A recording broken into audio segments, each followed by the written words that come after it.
Oh my goodness, there is a panic in the city. We have the foot patrol in New York City. Why they have bow and arrows? Why are they throwing ninja stars at the citizens? Let's find out what happens in issue 5 of TMNT. This has been a true brand network retelling with your boy, Dr. Juice. Let's go. Starting off with the Edge theme song, You Think You Know Me. And we find out we know nothing about the DA Hale, but we are going to find out in this issue. The reporter is just doing his job, asking the tough, serious questions. Sir, how do you respond with multiple charges and excessive force being leveled against your newly appointed task force, so-called Foot Patrol, including reports of their disproportionately targeting mutants? The tough questions are being asked. Let's see how DA Hale rebuttals. He says he won't be taking any question. Tell the Foot Patrol to disperse this mob like a gangster. He don't care about these reporters just doing their job. We gotta get them out of here. So that's what DA Hale has just said. Then we go into his backstory. But why is this artist giving us a visual of this mace? Will this come in to the story later? Let's lock in. This may be important. So we have District Attorney Hale walks into the building. Let's do an analysis on the second panel. We know these foot ninjas ain't playing no games. I'm sorry.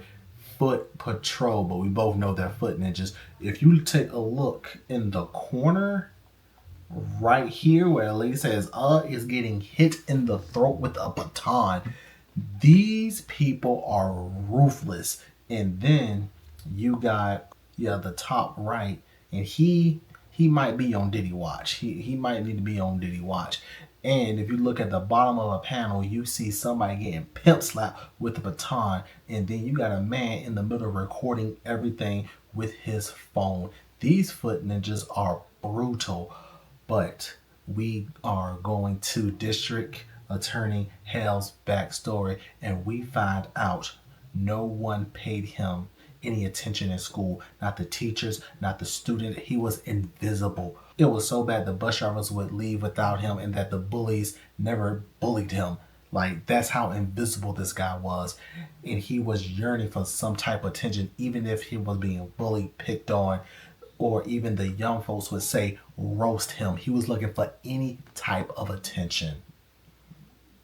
Let me put in the comment. Let me leave it to my comment section. Do you think that Hale should have went to a therapist and talked about his feelings to avoid all this darkness? Do you think we would avoid this road if he would have had a therapist? Leave me in the comments below. But he uses all this negativity to toughen up himself. He uses all this pent up aggression and focused it on law school. He was being a good student. He was so good at being a law student that he humiliated his professors in a debate. He claimed he was like a wolf. And do you think this is a deep cut from Fred Wolf from the 1987 Turtles? I think I would just point that out, wink wink. But he was one of the youngest prosecutors in the city, and he was so good in the courtroom that his legal talks became legendary. His summations would leave the jurors bawling and screaming of acidities at being accused. And at one closing argument, the judge actually stood up and applauded. So Hale was crazy good at being a lawyer. But let's analyze this panel real quick. There is pandemonium everywhere right now. The Foot Patrol are out of control. Bars.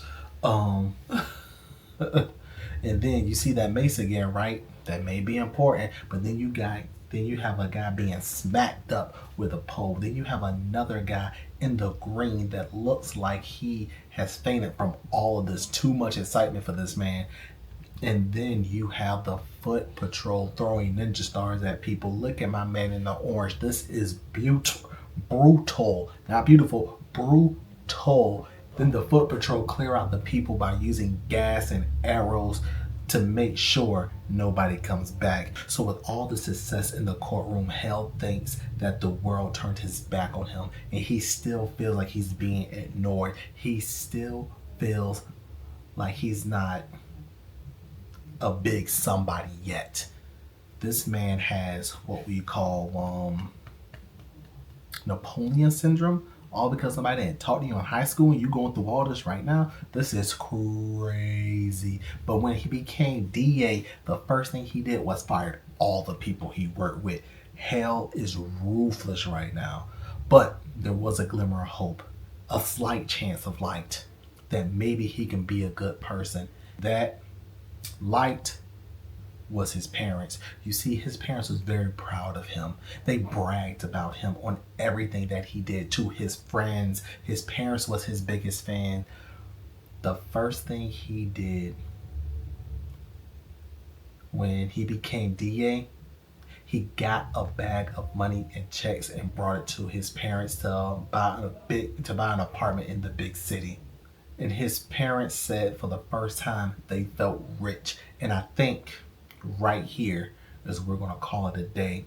Come back next time, same time, same turtle channel. Oh yeah, you can get this in the IDW app on your phone, on Apple Store, on the App Store, and also in Google Play Store. So check that out if you want more turtle stuff. We have about 8 issues of the new series coming out, so don't wait for my review, but trust me, we will be covering it.